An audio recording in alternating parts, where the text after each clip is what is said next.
भोगते ही भोगते हैं। ऊंट भैंस गधा कुछ करते नहीं है, वो उनको जो कुछ मिल जाता है वो भोगते ही भोगते हैं। आहार भोगते हैं, निद्रा भोगते हैं, भय से भयभीत होते हैं, उसका भी भय का वो भोग भोगते हैं। हाँ, और बच्चा बच्चियों को भी वो भोगते हैं। केवल भोग भोग के लिए वो जीवन जीते हैं। मानव जीवन इन चार क्रियाओं को तो करता ही करता है, लेकिन इसमें यह अच्छा कर्म कर सकता है, ये चाहे ऐसा कर्म कर सकता है। तो भैया कुकर्म नहीं किए जाएं, दुष्कर्म नहीं किए जाएं, गलत कर्म नहीं किए जाएं, क्योंकि हम जैसो करेंगे हम वही करें जो हम अपने साथ चाहें। मैं आप दूसरे से अपमान नहीं चाहता हूँ तो मैं दूसरे को अपमान ना करूँ। मैं दूसरे को गलत यानी मैं गलत चीज खाना चाखना नहीं चाहता हूँ तो मैं दूसरे को भी गलत चीज नहीं खवाऊं, नहीं चखाऊं। इस तरह के विचार, इस तरह के भाव लोगों के दिल दिमाग में पनपे, तो उससे हुआ ऐसे विचार वाले लोगों ने एक सिद्धांत निकाल दिया कि मानव जीवन प्रेम सूरी श्री सदगुरुदेव जी महाराज की जय, परम पिता परमेश्वर की जय, अन्योन्यों से इसलिए श्रेष्ठ है क्योंकि इसमें जीव कर्म कर सकता है। एक सिद्धांत निकाल दिया उन ऋषि महर्षियों ने कि अन्य योनियों से श्रेष्ठ मानव की योनि इसलिए श्रेष्ठ है कि इसमें वह जीव कर्म कर सकता है। अब कर्म, लेकिन इससे श्रेष्ठ विचार जिन लोगों के मूड में आए, उनके मूड में एक प्रश्न प्रकरण बना कि भाई कर्म जो करते हैं उसका तो भोग बनता है, फल बनता है। कर्म जो कुछ भी करेगा जीव उसका फल बनेगा, और फल जो बनेगा उस फल के लिए उसको जन्म लेना पड़ेगा। इसके लिए कुछ ऐसा उपाय किया जाए कि इसका फल ना बने, जिससे ये जीव सुख और दुख और जन्म और मरण से मुक्ति प्राप्त करे।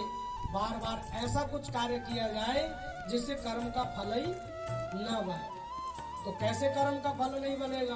कर्म इंद्रिय रहेंगी तो कर्म फल बनेगा, कर्म इंद्रिय रहेंगी तो कर्म फल बनेगा।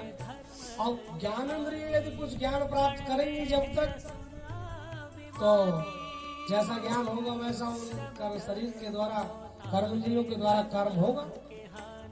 गौर करेंगे ये इस पॉइंट पर। प्रेम सूरी श्री सदगुरुदेव महाराज की जय। ये जो बात है ये आपकी धारा को ऊर्ध्व गति देने वाला है।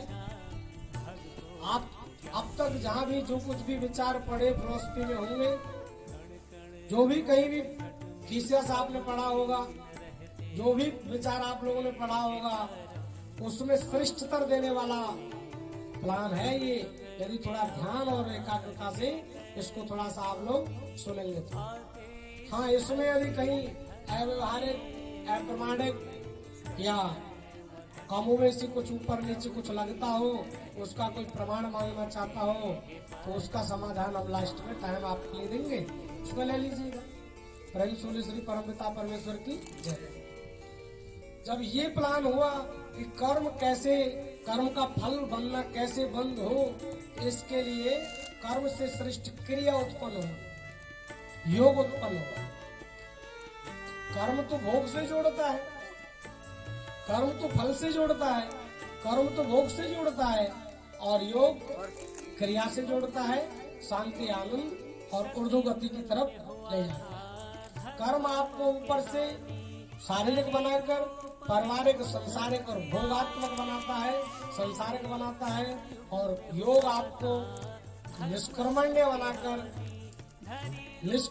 बनाकर कर्म को मोड़कर, कर्म को छोड़कर, कर्म को त्याग कर, असत्य को छोड़कर, और करिएगा, असत्य को छोड़कर, जड़त्व को छोड़कर अस्तो मां सत्य की तरफ, तो आपका विचार जो है, आपका जो स्वाध्याय जो है वो बढ़ाता है। फिर उस सत्य को प्रैक्टिकल में जानने समझने के लिए योग कार्य करेगा। आपके विचारों को, जो विचार आपके सत्य की तरफ जा रहे हैं, खोज की तरफ, उनको यदि उस चीज को प्रैक्टिकल देखना होगा तो उसमें सहयोगी होगा सत्य की कुछ अनुभूति को सहयोग कराने वाला होगा योग। सत्य की कुछ अनुभूति को सहयोग कराने वाला होगा कौन? योग। उसके लिए क्या को हुआ? उसके लिए विधान बना, विद्या प्राप्त, विद्या उत्पन्न हुई। कर्म को पैदा करने वाली तो अविद्या हुई, जो संसार शरीर की पूर्ति और आपूर्ति, उसमें जीवन जीने के लिए कारागर हुई, जो कर्म प्रधान बनाती है।